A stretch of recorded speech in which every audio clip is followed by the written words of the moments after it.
he was going to get a microphone for Pam to. You got it ready? Okay, good. To do questions.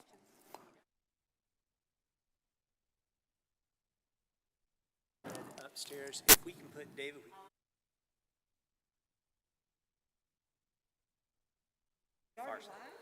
This is Richard Beckles, our Minister of Music.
Testing. Ah, there we go.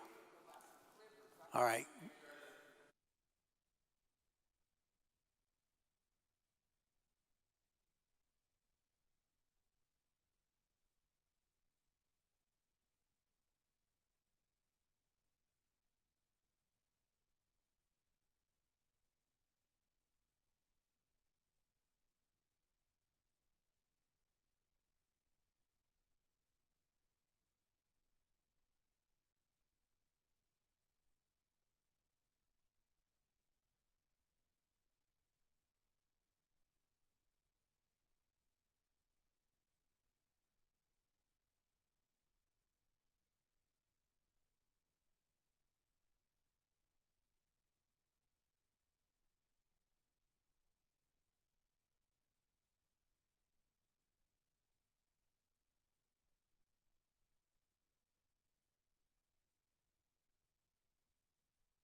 Yeah, now's a good time to put in for a raise, you know.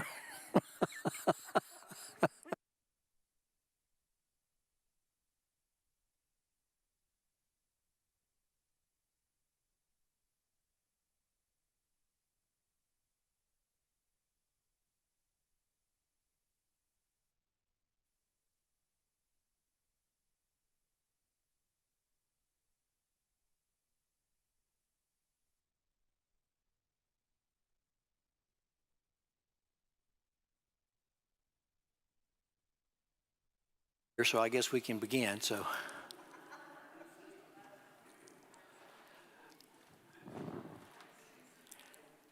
I've got 6 o'clock, and I think we're already live streaming. So I'm sure some of the people who are tuned in that way are wondering what's keeping us. I want to, as I did last week, I want to share a little bit from our prayer list, and for us to have a prayer remembering these folks before we get into the main reason for our being here and continuation of our taking a look at the problems of racism. On the prayer list, we fortunately do not have anyone who is in the hospital that we know of, or even recently discharged or in rehab. I'm not sure I've seen all three categories with no one there since I've been here, but this is a red letter day. Here are others who are on the list. I think pretty much all of them, with the exception of a couple of additional ones I will mention, have been on the list for a few days at least. Paula Womack, Rachel Borge, Susan Higdon. Susan was here Sunday. I might be able to take her off already. Holly Merritt, Glenda Demas, Vincel Fitzgerald and his family, Diane Graybeal, Mona Wiley, Walt Love, Barbara Woodard, Daryl Norton, Bill Christenberry, Abby Reese, Mildred Sampley, and Carolyn was just sharing that Mildred's had kind of a new development. Don't know yet what it means exactly, but Mildred's been on the list for such a long time, it's easy to forget, and we need to kind of intensify, I guess, our prayers for her right now. Jack Norton, Jane Irwin, Jonathan Keaton, Dave Ward, Mary Johnson. And the two that I would add to the list are Richard Smith, who also had knee replacement surgery about a week after Susan Higdon and is doing well. And then Nancy Livingston is having some new issues. She's had a lot of things she's had to deal with in the last year or so, and she's got something else that has come up, not necessarily related to prior medical issues, but she would appreciate our prayers. We want to pray for the family of Sarah Sanford, and also continue to pray for Mona Wiley and her family in the loss of her stepson, and Daryl Norton and the loss of his mother. Anyone else that anyone here would like to add to this list of names?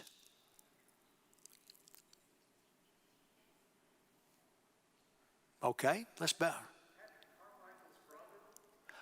Yes, thank you. I should have that written down.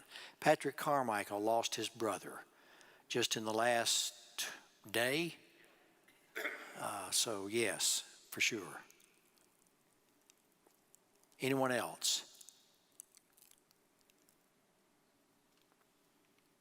All right, let's pray together. I want to give you a few minutes just to pray as you feel led to do so, and then I'll close out that with a spoken prayer.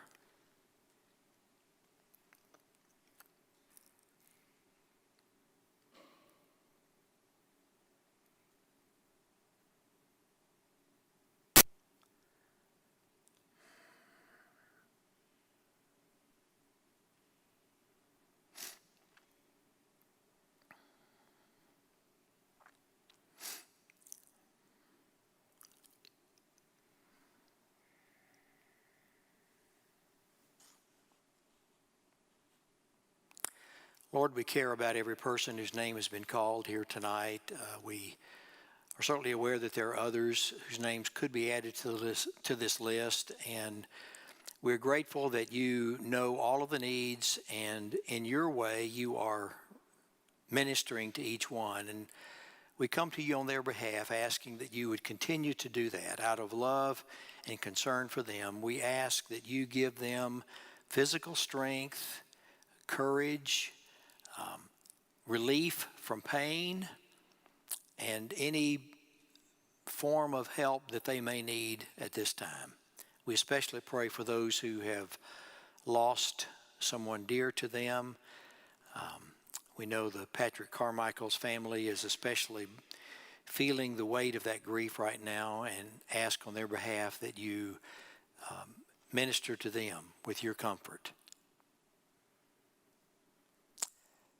Father, thank you for the blessings that you send our way every day. We don't thank you enough. We're not as aware and as alert as we ought to be to how you provide for us, how many different ways you provide. But right now we want to say thank you for the generosity of your provision, not the least of which is your grace. Bless us in our time together tonight, Lord. We're trying here to discover better ways of being your people in this community, where we are change agents where we need to be, where there is a need for change within the community to make it better for everybody who lives here, and help us to learn the kinds of things that will help us do that well and with a balance. We pray in Jesus' name, amen. Well, we continue our series of sessions dealing with racism. Last Wednesday night we talked about the Bible and racism, looked at a number of different biblical passages, and saw what a portion at least of what the Bible has to say about that. And tonight we continue with something I've been looking forward to, decided probably 2-3 months ago, when we sort of began looking at this whole issue, that something like this is something we need to do, and that is to have someone who in a sense represents the flashpoint of where the racial tension in our country is taking place, and that is the relationship of law enforcement personnel and people of color in particular, but really to the whole community. And so we used all the pull we had to get the very best from the KPD to come. And so I know you will be glad with me that Lieutenant Sammy Schaefer is here from the Knoxville Police Department. He's a veteran police officer, 19 years on the force. Prior to that was a firefighter and EMT, so he's well experienced with situations that most of us here would go the other way from. He goes in, we go the other way. Anyway, he is particularly well qualified to be with us tonight because he is the training director for the KPD. He trains the officers in how to respond to certain situations, and we'll be talking about that tonight. He was the KPD's Officer of the Year in 2005 and 2017, so he has certainly distinguished himself in his service. Last Thursday, a week ago tomorrow, he was awarded the Tennessee Office of Homeland Security First Responder Recognition Award, and deserves, for his service. And let's see, I think I've got some writing here that will explain it. His efforts in developing training, managing, and evaluating exercises for the response of public safety officers to active shooters or other active agents. He was recognized for serving a leadership role during several recent large-scale emergency events, including the recycling plant fire, you may remember, in downtown Knoxville last year. So, Lieutenant Schaefer, we're glad to have you here. Come on up, and we'll take a seat around this table. We'll have a round table discussion. And he is going to share some comments first, and then we've got a list of questions that I have shared with him that we'll kind of go with. And if we have time at the conclusion, we'll be glad to take some questions from any of you as well. So take it away. That. First, I have to try to give a rebuttal. I can't take that good of an introduction. Now I have to live up to that. So, but no, I appreciate it. Law enforcement has been in my family. My father retired from the Knoxville Police Department. My brother's at the police department. So it is all I've known my entire life. So it's certainly close to me. I just want to thank you all for the opportunity. When Pam and I were talking last week, the fact that you all are having these conversations, I think, is extremely important. And I think we'll highlight that in our questions, that's what's important to me, is that we are having these discussions. And the fact that you invite us and to join in, I think, is important. And we appreciate that, because we don't always get to give a rebuttal or to give another perspective, if you will. So the opportunity is amazing, and I appreciate that. The other thing that I want to preface with, only because I'm going to highlight this as we go, is remember, you're hearing from one guy tonight. As you encounter other officers, or you know other people in law enforcement, or even connected to the profession, have these conversations with them.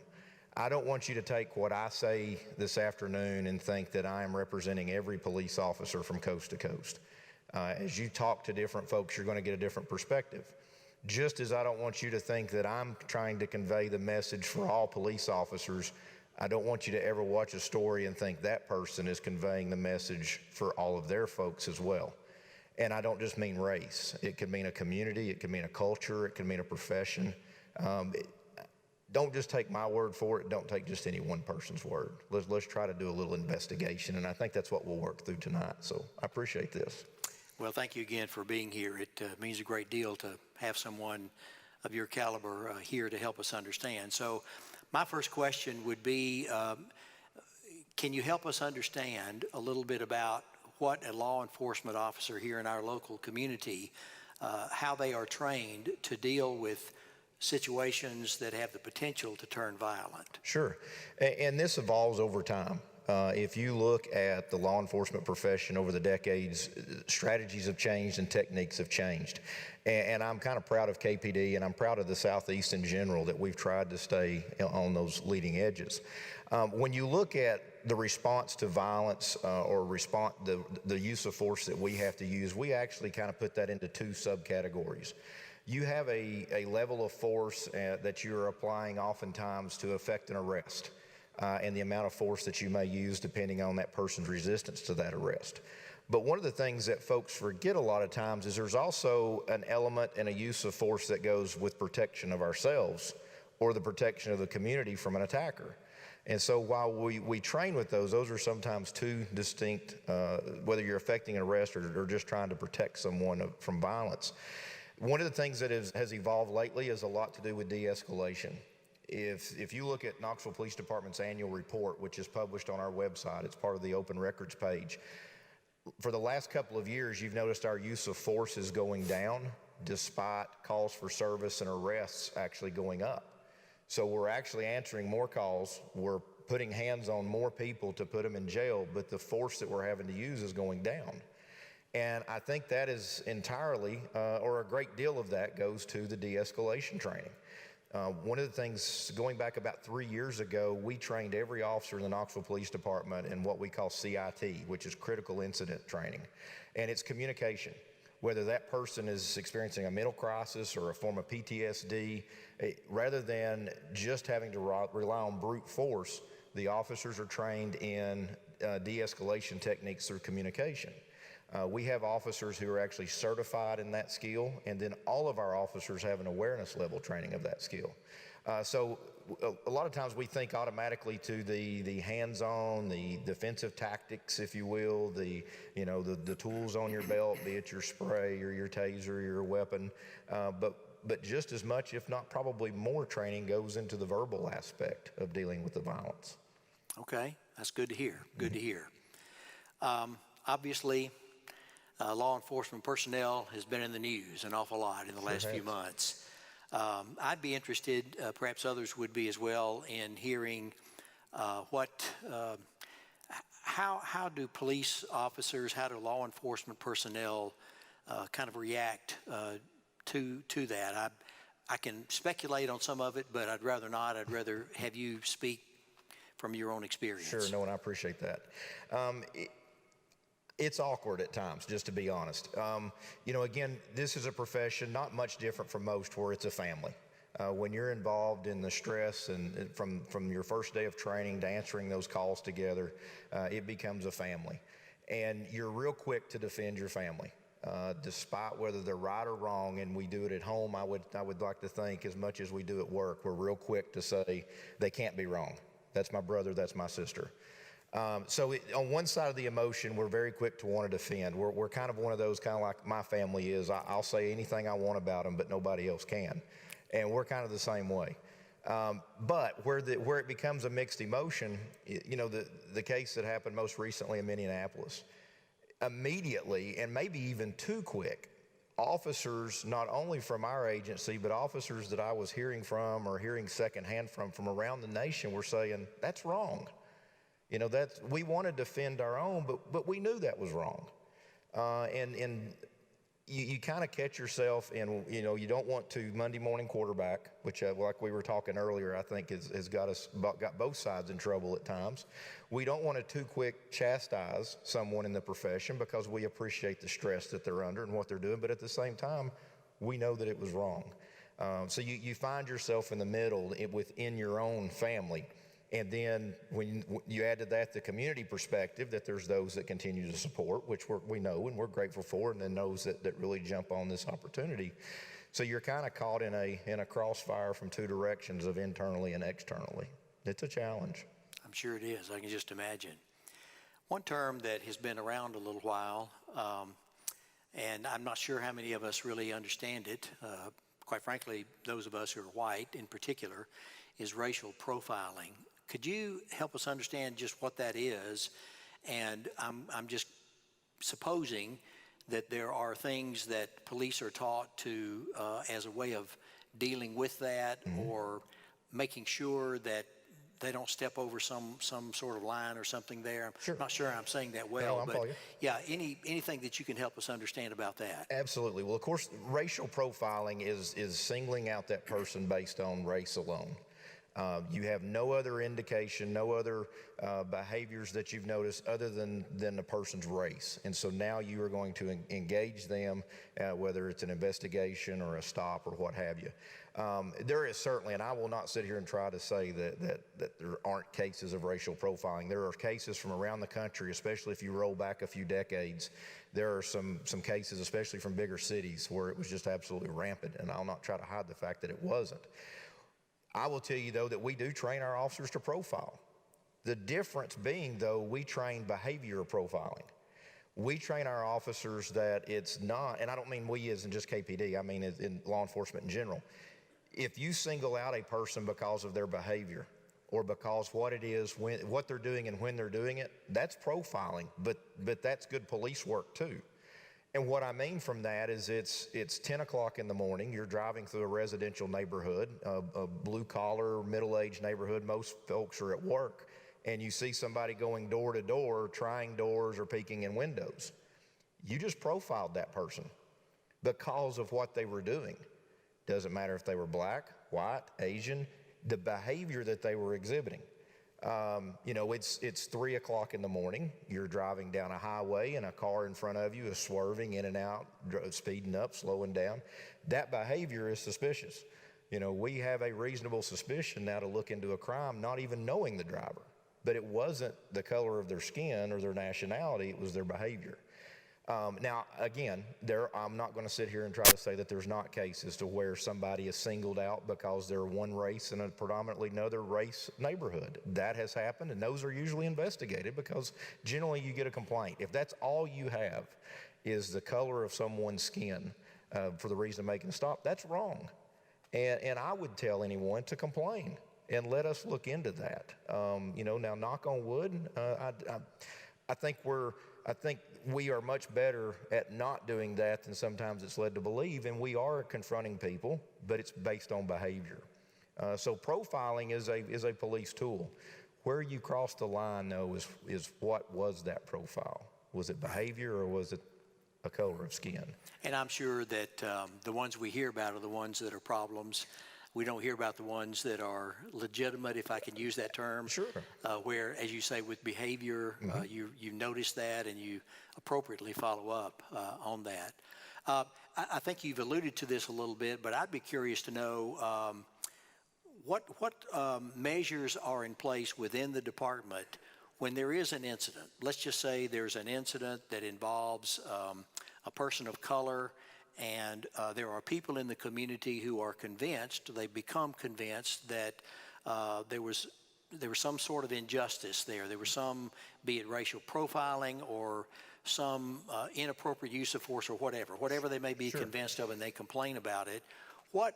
How does the department deal with that? You have internal investigations. Exactly. Could you help us understand a little more about how that works? Absolutely, and there's several layers to that. So I'll discuss a couple of different things, and I'll also tell you Knoxville's unique because we actually have a tool that not a lot of agencies have. So the initial approach of that, and thank you for bringing that up as far as the follow-up later. I heard the term used not too long ago of comply now, complain later. We are wide open to taking complaints. That we have no problem doing an investigation. Where a lot of these things seem to spin out of control is where we try to deal with that complaint in the middle of the moment. When tensions are already high, people are already on edge and on guard, emotions are just streaming everywhere, and we try to handle it then. That is not the time. There is this process in place, and I appreciate you bringing that up. So the various layers, obviously every employee has a supervisor. The chief of police has a supervisor, and that being the mayor. I mean, we all have a boss. So there's always someone that you can speak to about that officer or that employee. In addition to that level of investigation at the supervisor level, then we have an internal affairs unit. We have, they're our officers. They are hand-selected by the chief. They're appointed to that position by the chief, and they do nothing but investigations on our own officers. And that's not a glamorous job, because go back to the statements I made earlier, now they're investigating their own, but they're put into that position because they can be trusted to do so. And they do very thorough investigations. They go back and talk to witnesses both inside and outside the department. They're reviewing our videotapes, our own, our videotapes or audio recordings that anyone else may have. And they conduct a very extensive investigation. And then they give the findings to the chief for discipline if it is found that the officer or employee was wrong. The level that we have in addition to that is we actually have what's called the PARC Commission. It's the Police Advisory Review Commission. This is a commission made up of citizens outside the police department, and they are an avenue to go to for the community. So if you want to complain on an officer and you think that our own internal affairs unit and the supervisors are going to be very biased toward our own, there is a completely different avenue outside to complain to, and they work very closely with our internal affairs unit. They also actually review every internal affairs case that's investigated. When the internal affairs unit finishes, the PARC Commission then takes that and they review that case to make sure that our folks did their job in the review. So not only are they a checks and balance, but they're also a completely separate avenue to go to. And then PARC will bring us that complaint. PARC can do a level of investigation. We have to be careful there, because if there is a legitimate crime involved in the course of this, we have to be careful who's starting to come in and do investigations, because it can upset the prosecution for the victim. So their level of investigation varies depending on at what point. And then they can't, unlike internal affairs, it's not their job. They can't discipline the officer. That's the job of the chief. But they can certainly make a statement to her about their findings. So we have the initial supervisor, which is available anytime. More in-depth is going to go to internal affairs, and then we have a complete third party that is involved in our investigations as well. Okay, good. One of the things we're hearing a lot about is the number of cases seems to be an increase. Don't know if that's correct, but where individuals, perhaps more than an individual, maybe a small group, mental illness is an issue. We know that there are not as many avenues of help for people suffering from mental illness as there once was. And so they're kind of out there on the street. And for reasons that we may never know or understand, they get into to trouble. They exhibit behavior that is dangerous to themselves and maybe to other people. What are some of the unique things that police officers are trained to try to assess that and then to deal with that? Absolutely, and a lot of that and you're right, we used to, for various reasons that may be a discussion for another night, but a lot of those resources seem to have dwindled over many years that we had for that. From my perspective, I think we're starting to see some new ones emerge, and that's a good thing, but I think a lot of the ones we had come accustomed to, we lost touch with those outside of our own control.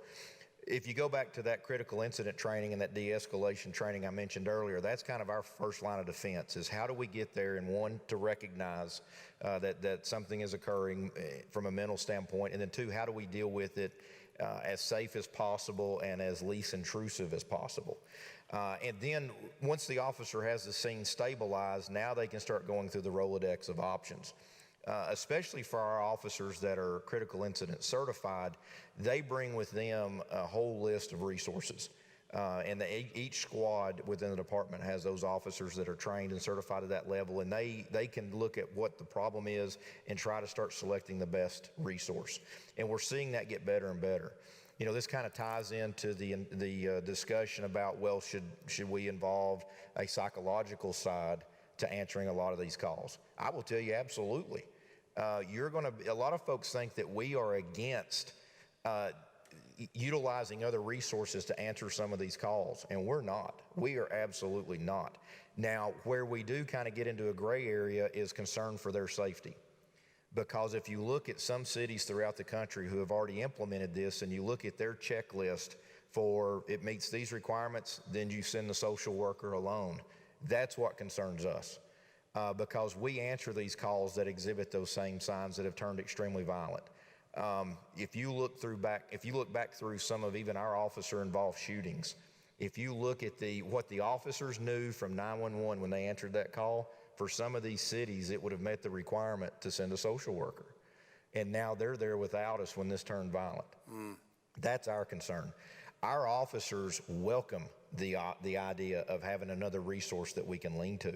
Because what's frustrating for the officers is and some are a lot better at handling this than others. I won't say that there are some that just get completely frustrated and maybe go astray. But for the officers who recognize it and who deal with it, it's now 3 o'clock in the morning, it's Saturday night into Sunday morning, you've got this person, you've got the situation calm, and every number you're calling is a dead end. And, you know, this facility is saying we can't take them because, and this facility says we don't have options because, and there you stand in the middle of the night, what do I do with you? We look forward to having the option to do that. To drag that out a little bit further, not only do we like having that additional tool, but it also would help free us up. You take that same call, this officer may now be occupied with that person for several hours trying to figure the best course of action, which is fine. That's what we're there to do. But in that same 3 or 4 hours, other things are stacking up behind us. So to have more resources available right there with us, we love the idea. And a lot of folks say, oh, well, you're just against it. We're against defunding, which is a whole completely different topic. But as far as pairing up and helping us to improve the psychological part of this, we welcome with open arms. Okay, you just opened a subject there with a word that Perfect. I didn't mean to, but I let's didn't go. have it on my list. But so we are hearing about defunding police, and I have to say I don't really know. I know what the word defund means. But I'm not sure what it really means in that context. Can you help us understand that? Yeah, well, let me back up. No, I can't. but let me give you the perspective that I have and that I see. There's actually what I've seen is two different ways that this is going. One of the things in the way of defunding is actually moving monies from what is traditional, paying for an officer and the officer's salary and the support that goes with that, and moving that money into these other programs. There is also the angle of defunding in the way that we're just going to cut police down in doing that. So if you've got monies available that you can move over, if you have unfilled positions, if you can figure out how to trim budgets and move some money, a lot of folks are real quick to say, oh, well, that's defunding the police. Now, that may just be budgetary moves to help another program. Other agencies and other advocates are wanting to cut the police back because in order to improve these other services, they want to take the money away from the police to where it actually begins to cripple the operation, whether you now have to start cutting training. Because when you think about, okay, let's start taking money away from a police force, what do you cut first? Do you cut their training? Well, part of the argument that a lot of members of society have and that we sometimes have is we need more training. So if we cut that, that's not going to fix this because now the officers are going out with less training than they do now. Do you cut the overtime? Well, now we start cutting out salaries and overtime. There's not enough officers to answer the calls to start with. And so somewhere money has to cut. And when you're doing that for the purpose of reducing your overall police force, now you're starting that element of defunding. So I think a lot of times it goes back to the motive and it goes back to just how much and for what the reasons are that you're shifting that around. You know, we're certainly advocates of not defunding for the protection of the officers' jobs, but also from our perspective, I don't think you fix a problem with just throwing more police at it. But the minute that those response times become 2 and 3 hours to get a police officer, and the minute that the violence, we were talking earlier, you know, what trips one crisis is a crisis in another direction. So now then we start having an active shooter. We start having someone kicking in your door at 2 o'clock in the morning or someone trying to assault you in a parking lot. But because we've reduced officers, you're on a waiting list. There are stories that can research about departments that were losing funding and being cut before this conversation ever come up, and you start to see response times of well into the next day to get a police officer. You get triaged as far as your call, and you may not see that officer till the next day. Obviously, the violent calls are going to get the quicker response, but you start to see this impact in other ways, and so again, the defunding, if you take that, I'm not opposed to being smart with budget, but I am opposed to your community suffering because of it. And I'm afraid that's what we'll see. Okay, so let me ask a question about where the Knoxville Police Department stands in terms of the size of the force, what you're authorized to have, what you have, and recruitment. Sure. I can only imagine, and I'll just put it this way, imagining that the last several months, what we are getting on the news on a regular basis would have some impact on that. Can you share about that? Absolutely. So the Knoxville Police Department, we have an authorized strength of 416 sworn officers. Now we have probably around 100 civilian employees who work in various capacities, but sworn officers, our current strength is 416.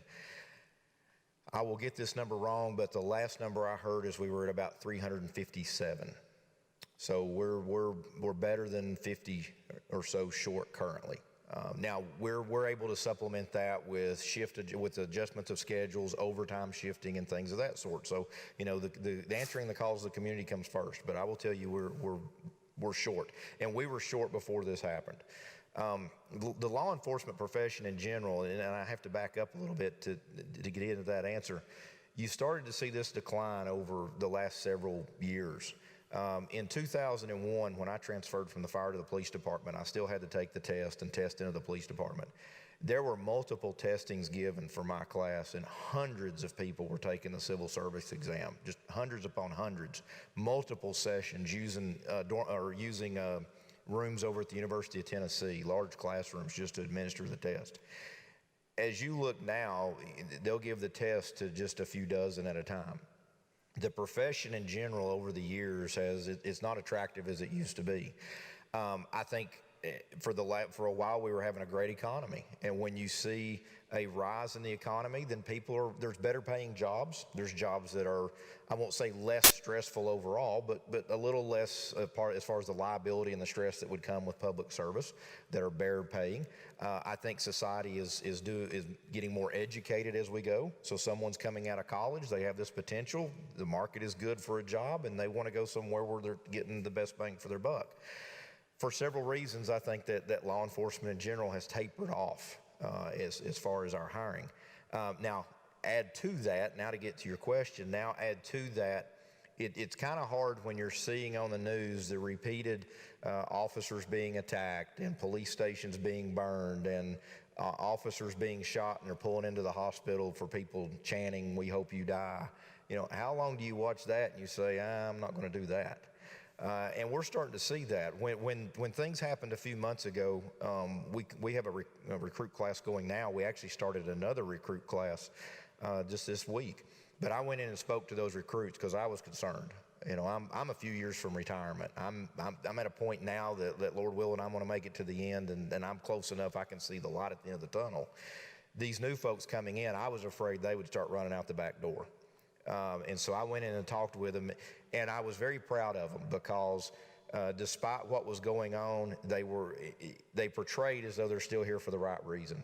And that's what I've told the younger officers. If you're in the profession for the right reason, to actually help the folks who need help and to be there and stand between the good and the evil, then this won't bother you because this is something you're going to be faced with all the time.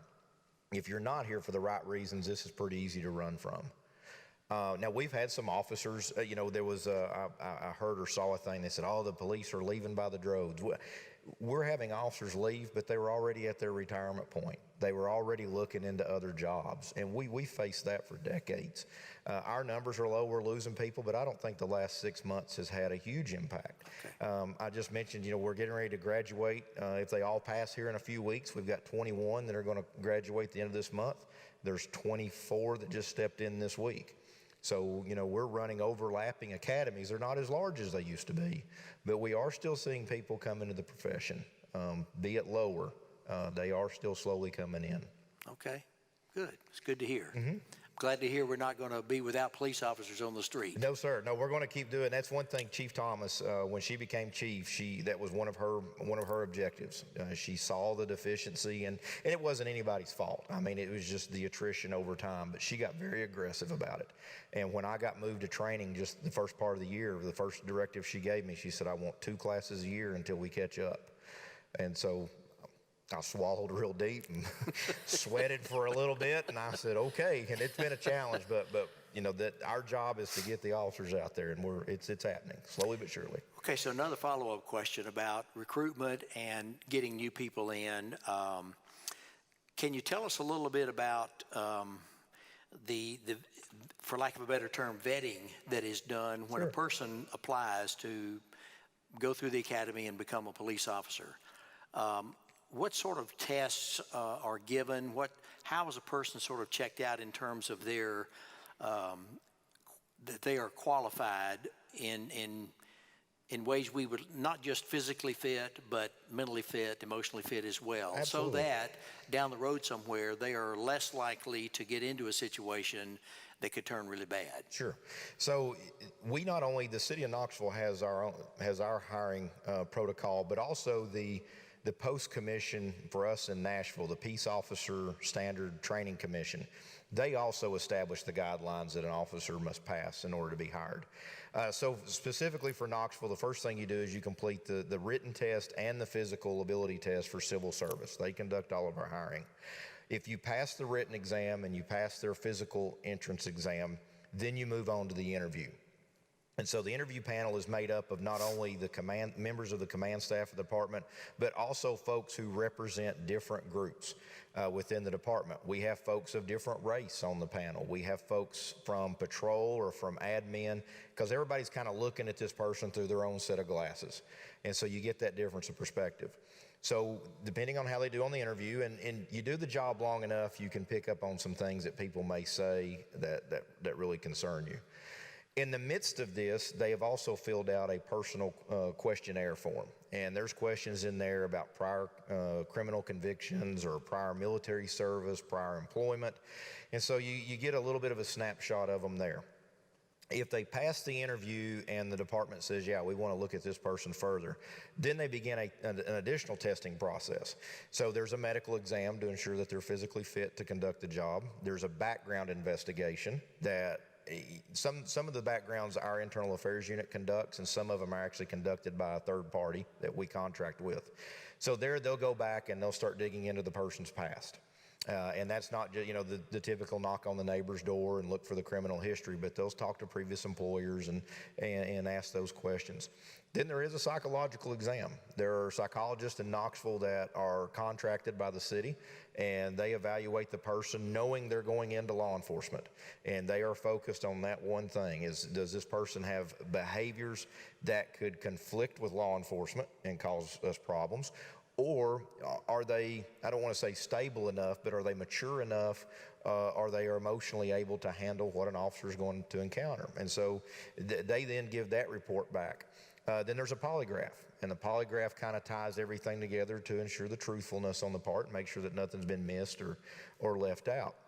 And then as all of those things are brought together, then they're selected to carry on with the training. The training, the way we conduct the training at Knoxville PD and most law enforcement do is it's stress-based. It's like military boot camp. And the reason for that stress being induced on them is to evaluate how they behave during stress. If they're going to crack, so to speak, we want that done in a very controlled environment. If they're going to have a problem with authority, if they're going to have a problem with confrontation, we want to bring that out early on. We also, in the part of that, we're trying to drive at them respect and discipline. If I can build their respect in the academy, then hopefully that carries on when they get out here in the community. And the more respectful that an officer is to someone, you see a lot of these other problems slowly diminish. If we both come into meeting each other with an attitude, this is going to go nowhere fast. But if we can build respect and discipline and teach communication and teach to look into this and investigate, then we head off a lot of those things. So through that psychological, and of course then within the department, we have the ability, we have our employee assistance program that if we feel or a supervisor feels that, hey, we need to talk to someone, we have those options available. One of the things that Chief Thomas is trying to do is she's trying to get a psychologist on staff that just helps to evaluate the officers and someone to go to. We have our chaplains program for a lot of the same reasons. A lot of times our officers won't feel comfortable, well, I don't want to go to the shrink. Even though they're completely confidential, you could go and nobody, even your own supervisor, even know it. But, and Pam can certainly tell you, a lot of times they'll feel comfortable talking to our chaplains. I've had officers on my squad before when I was in patrol, they'd come to me and say, hey, I'm going to have one of the chaplains ride with me next week, do a ride along. And you kind of see what's going on and you encourage that, and that just puts them in the car together. So we've got, the options are there. Now some people are a little bit modest to take advantage of them. But even once you're hired, that's what I'm trying to get across. We have some avenues in place to try to help cope with that. Okay. All right. Wonderful. Well, I've got another question or two, but I want to stop and see what questions some of you might have. Pam is armed with a microphone, and she can come. I think there's one over here. We need to have the microphone because we are live streamed, and we want people who are watching to be able to at least to be able to hear any question that we have. Because I'm a lay minister and this is a church, I have something that I came to say. I have 8 friends on the police department. I go to all the recruit graduations that I can. I go to all the memorial services in the spring. I go to all the police advisory review committee meetings. In 5 years, I've only missed 3 of those. And I have also reported one officer to internal affairs. So I feel like I'm an honest person about these issues. Every Sunday, I attend a church in East Knoxville where I'm the only person who appears to be white there. I go to that church because we have an amazing ministry with children. We have 30 children. Some of them come from as far away as Lonsdale. We bring them into the church, and our pastor, Reverend Dr. Elston McLean, is a master drummer, and they play the African drums, and they sing and they dance. We've taken them to 4 states, and they've done this all over Knoxville. It's their ministry. So as a consequence of that, I decided they needed some moral support from the community, from the leaders in the community. So I went to 20 of the most prominent people in Knoxville, political people, people in education, people who go to Save Our Sons and Justice Knox, a broad spectrum of people. And I gave them a written invitation and a personal invitation from me. And several of them glad-handed me, oh, I'll be there. All I asked them was to give them 30 to 40 minutes. Just come and meet the children. Let them see that you've showed up and that they're important. And let the pastor see that the thousands of dollars he has spent on drums means something, the sacrifice he makes personally. I waited and waited and waited. 2 people showed up, ultimately. This has been over 2 years ago. Not counting the pandemic time, I'm not counting that. 2 people showed up. 2 people showed up. Chief Eve Thomas and Deputy Chief Ron Green showed up. And nobody knew they were coming. It was a surprise. The children went running to meet them. The pastor had the biggest smile on his face I've ever seen. He was in tears. One of my friends had said, oh, you've made a mistake. Those children will be afraid. Because we're talking about black children here, folks. No, they went running to meet them. Chief Thomas and Deputy Chief Green played the drums and sang and visited with those children. The most important thing was, not only did those children get to see the officers, but the officers listened to what the children had to say. And the little girls were just over the moon about Chief Thomas. Oh, how did you get to be the boss over all those men? And of course, Chief was great with them. They wanted to know if she'd ever pulled her gun, which she hadn't. It was amazing, absolutely amazing. To this date, that's the only 2 people that have showed up, even though I keep asking them to come after the pandemic's over with. Those children asked me, when are they coming back? And one little girl wants to know, how can I be the police chief? And I said, you have to have a good heart. You have to be honest. You have to go to school. You have to study hard. And you have to care about people above all else. And I have one other thing that's really important to say. 10 years ago, my husband died, and there were 2 ministers in Knoxville, Tennessee that I knew I could always depend on. They called me on the phone. They came and checked on me. They brought me groceries when I was broke. They prayed with me because I have no family left. My 2 ministers were Chief David Roush and Officer Lynn Clemens. And I always told David Roush, when you retire from being an officer, you should be a minister. Well, I was totally wrong. He's been a minister the whole time. He just wears a badge and a uniform. And of course, Lynn Clemens is a pastor now. He's retired from the department. One of my dearest friends now. He's retired. He's a pastor now. He's over Emerald Youth in my good old Lonsdale. We have some of the finest, most wonderful human beings in this city on the police department. Now, sometimes, because I'm a minister, I have to end this now. I'm a minister, I'm a lay minister. Sometimes when we're down and we need hope and we need somebody to pray with us, sometimes God sends his angels. Sometimes those angels come wearing a badge and a police uniform. Amen. Thank you. Amen. No, I appreciate that story. That's a different image of going into a deacon's meeting with a gun and a badge. I've seen some that I'd like to be armed. But And you name some people in those stories that I'm not the least bit surprised. I appreciate that. well, that leads me to another question too. I don't want to take too much time away from you. So, what are some of the things that the KPD is doing intentionally to build relationships in the community, particularly with those segments of the community where they might go another direction? Sure, and I won't do it justice because there are more out there than I'm aware of.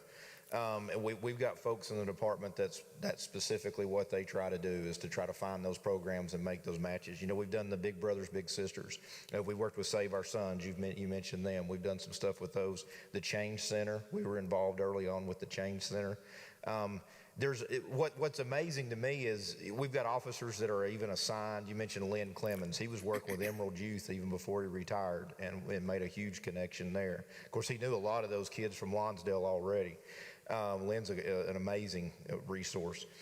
But what I found amazing was there's a lot of times there's officers that are working with groups and we never knew it.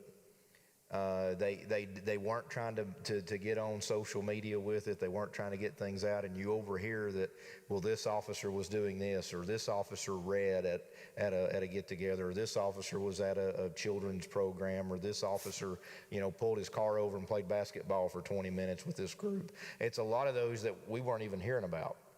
But there are several programs, and we have officers. If there's programs out there or people have ideas, we welcome those. We've taken our recruit classes before and had them leave class early and go volunteer at places, whether it was just offering physical, labor to try to help a cause or to try to build relationships and break down some of that. So they're out there, and I can't do them justice to try to name them. Your SROs do an awfully The lot school with resource a lot officers, with right? Yeah, after hours things. Absolutely, absolutely. Okay, other questions any of you might have? So a couple I hands. think right behind you, George. The present situation now that we're dealing with is this racial justice, when the white officer shoots a black person. But y'all haven't discussed that too much, and I didn't know how much it dropped down here. But one other thing that's interesting is I want to hear what you had to say about it, are the police unions, which are basically designed to give the officers immunity from whatever they do, because we have found some of the research has indicated that maybe they might have been convicted for what they did, but because the police unions have so much power in determining, and they have wrote the criteria that the courts have to meet in order to convict anybody, and it's almost beyond possibility. And I was just curious, where is the police union here, and how much do you cover in that sort of thing? Because the police officer has to have some feeling of being protected. Sure. And not, and so some of these things, especially the one I noticed was the guy running away for the cracked tail light, and he gets shot running away. And obviously, I might think that there might be something wrong with the training or something. I don't know where the problem, I don't even remember what the resolution is, but I don't believe the officer was ever charged with anything. And those are the kind of things that help us understand the degree of justice that we're petitioning and, marching about. Help us understand Sure. more about that, how it looks from your point of view. Absolutely. No, very fair question. To start off with, I'll talk about the police unions, and then as far as the prosecution side of it. So police unions in different parts of the country obviously operate very differently. And I would not try to explain, especially to the north. I mean, historically, the northern part of the country is more unionized than a lot of places in the south. For Knoxville, our officers have the option to be a member of the PBA, or the Police Benevolence Association, or the Fraternal Order of Police, the FOP, or neither. We've got, and I don't know the statistics, I wouldn't try to quote them, but I'll tell you there are a lot of officers who aren't part of any union as far as our Knoxville officers. The big thing that the FOP or the PBA provided the officers is that level, I don't want to say level of protection, but it's the access to attorneys. There are attorneys who are contracted by both of those organizations to immediately come in and represent the officer. To kind of carry that into the second part of your question, let's take an officer-involved shooting. Those are kind of the simplest, easiest ones to picture. Someone has died as a result of an officer shooting. That officer is investigated from two different angles. They are investigated internally from the internal affairs unit we talked about to ensure that the officer followed policy. They are then investigated from the standpoint of a crime. A lot of people don't realize it, but when an officer is involved in that shooting, they are investigated for murder. The homicide investigators for the police department actually investigate one of their own for a murder. And as they build that case is then given to the district attorney. And the district attorney reviews that case. Doesn't matter that it was an officer, they look at this murder. And they're determining, was that self-defense? Was it justifiable? And where does it fall? If you remember, we had a case, I guess it's been a little over a year ago now, but the hit and run suspect, and that it resulted in an officer-involved shooting. When that case was finished, if you remember, the explanation of the case didn't come from the police department, it came from the Knox County Attorney General, because her district attorneys had conducted the investigation as to determine if a crime had a legal crime, not a legal crime, that's kind of goes without saying, but a criminal charge to be brought against this officer. The Internal Affairs Unit is also making sure they worked within policy. So if you bring back from our standpoint the FOP or the PBA, now as the officer is being looked at internally, or as they're being investigated by the homicide investigators, or they're even being questioned by the district attorneys now, the FOP and the PBA help provide us legal counsel. Now, the police department isn't going to leave them hanging if they're not a member of the FOP or PBA. They will provide them legal counsel as much as we would anyone in these proceedings. But for us, back to your question, as far as what we consider a union, it's giving us additional legal representation, but there is nothing different. It even, to support that a little bit, you know, a lot of people say, well, they were charged with assaulting a police officer. In the state of Tennessee, there's no charge for that.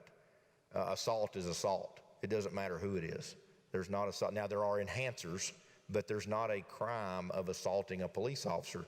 I just use that to kind of support whether you're a police officer or not, you're going to be investigated for a homicide. So we bring in that representation, but those additional investigative, or we bring in representations for the part of the officer, but that investigation continues even outside. I hope that somehow got, as far as the union's involvement to help to become a layer there at that prosecution point, I can't speak to that. That doesn't happen here, and if that is the way that some operate, I'm not accustomed to those, and wouldn't try to speak to those. I think we may have time for one more question if there is anyone else. Okay, David, there.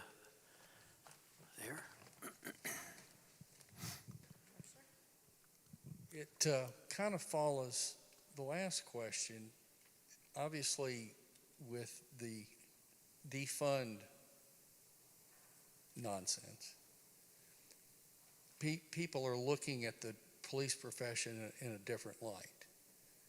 What can we do to further reduce these problems?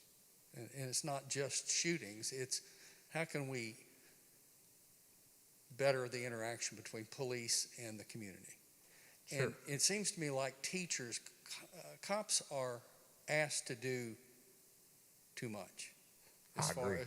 In other words, they're asked to be cops, and then they're asked to be psychologists, and sometimes they're gynecologists, and sometimes there are a lot of things. Sure. But this business may, if it seems to me that this could evolve into a better place where more resources are brought in to aid the police and take some burden off them. Where do you see that going? Absolutely, no, and great points to be made. You know, we were kind of joking at one point. We kind of created this monster. In the late 80s, you started to see 911 systems develop. And for those that will remember, you used to have on the refrigerator all the emergency numbers. Here's the number for the fire department. Here's the police department. Here's the ambulance. You tell younger folks that, and they're like, what? 911 gets you anything. We've created that monster. Bless her heart, I have answered a call at 2 o'clock in the morning of a woman's water heater making noise because they knew no one else to send. But we went. You call 911 and somebody will show up to your doorstep. And so what has happened over time is we have just become, we being public service, I don't just mean law enforcement, but everybody on the other end of 911, we have become this, you got a problem? Call 911. How many people have a phone book anymore? You know, you don't go through and search, well, who can fix this problem? Well, 911 can fix anything. If not, then the men and women on the other side of that phone will direct me to that person. So just supporting your statement, we have become expected a lot. I was speaking to another group a couple of weeks ago, and I said, you got to remember the life of an officer. This officer just left a call of a shoplifter and wrote him a ticket. He or she then went to a traffic accident where people were just hysterical because the cars had been bent, and everybody's okay, but this is the most important thing to them. He then went to a 2-year-old that was wandering around in the street with nobody, no parents around.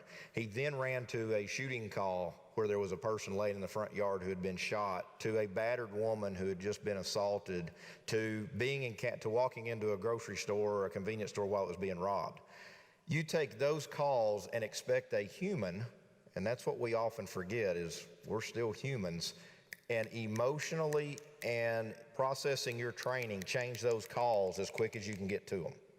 From the 2-year-old wandering in the street to you just interrupted a robbery, someone with a gun holding on a clerk, to going to a shooting victim with people crying over the body and the suspect at large. You're immediately back and forth to now go answer, somebody broke into my car while I was in the mall because I left my purse in the front seat. Go bouncing to these calls. And I've got 22 weeks to train them to do every one of those calls perfectly back to back. We are expected to do too much. What can we do? From the standpoint of what is easy and realistic, I think these conversations. What's frustrating for us is information will get out within seconds of an incident, and everybody takes it for gospel. And we're guilty of that sometimes. We hear the first version and we've got the latest. I'll give you a hint. We gossip as much as anybody about each other. So we're constantly going, hey, what'd so-and-so do? What happened out there? We want to know too. But we as society, not we as citizens and we as police, we as society, because we have become so instantly informed in this day and time, I can instantly get you the answer to any question with my phone. We now expect that immediate result when we have a question. And so when we see this first story on our phone or we see this first story in the news, well, that's what happened. And it's not even close. So what can we do in the interim? I tell people, wait till the facts come out. You know, we had a shooting that a couple of years ago. It was out that afternoon, 17-year-old black male shot in the back, running from the officer. It was a man in his 30s. He was not a black man. He was on top of the officer and shot in his side while he was fighting the officer, once the story come out. And it's just amazing how we overreact and we get to that first story the quickest. And so when people ask me all the time, just get the facts together. We're not going to agree on the same thing, and I'll be the first to tell you we're going to make mistakes. And I will be the first one to stand there and try to hold our folks accountable because they're going to point back to me for training. But when we do mess up, whether we messed up or it was just a perception, let's pause long enough and think back to how long it used to take us to get the right story or to get a story at all. But by that time, we were starting to get good facts. People beat up on the police. Why are you not getting this information out right now? Why aren't you getting it out? We don't know it yet. We get calls. As a supervisor, I will get calls about a crime that's occurring before I can even get there. When I was in patrol, dispatch would call and say, this media or this local person or this outlet or what have you wants the details. I'm not there yet.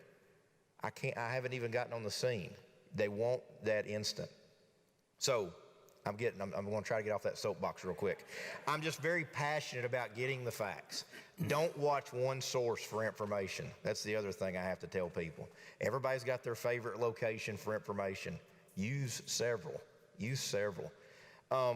The other thing that we can do is support the opportunity. We want the help in dealing with some of these things. So as things come up, as needs come up, if there's things that can be offered, if it's a matter of rallying community support for a program, if it's a matter of rallying support for funding to get the psychologists working with the officers, we want that. Help push that message. We know that there is a majority out there that still fully support the police. We know that.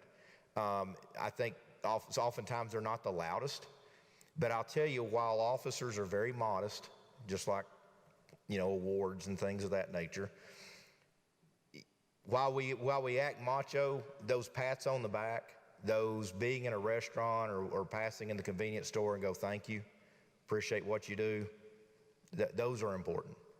And even the most modest and macho in our profession, that's what reminds us to keep coming in. When all you see on a lot of times answering calls or turning on the outlet is just bash, bash, bash. but then occasionally somebody drops that thank you. Those are huge. And a lot of people don't realize that. They don't realize that that one little word just made that difference. And the officer, they'll blow it off. Oh, thank you. I'm just doing my job, just doing my job. That's just the way we are. But it means a lot. So giving that support and just trying to build the facts. Just look for the facts yourself or ask us. Just ask us. That's a great way, I think, to wrap up our time tonight. I can't thank you enough for thank you taking all. time Thank to be you all. here. It's been very helpful to hear from the horse's mouth, so to speak, Sure. and to have the opportunity to ask some questions. And afterwards, if you have other questions you didn't get a chance to ask, I'm sure Absolutely. Lieutenant Schaefer will be glad to do that. Tell you what, let's close out our time with a prayer. Please. We began with a prayer, but I want this prayer to be on behalf of the police Thank you. in Knoxville. So let's pray. Father in heaven, we thank you that we live in a land where while we're free and we rejoice in the freedoms that we have as citizens of this country, we understand that there's a lot of responsibility comes with that. And there are people who bear more of the weight of that responsibility than most of us, and our police officers are among those. There are others, but we're most keenly tonight aware of what they do, and we thank you for their service. We ask you to guide them as they go about their work, that they would be attentive to the training that they receive, but also that they would have a level of compassion, which I'm sure many of them have already, but grow that sense of compassion in them and help us, those of us who are not law enforcement personnel, but citizens in this community, know what we can do to support the men and women in blue as they go about their work. We want to be, Lord, a church that is helping to build a responsible, caring, good place to live kind of community. So help us to do that well. We know we can do that because we're followers of Jesus. We pray in his name. Amen. All right. Thank you.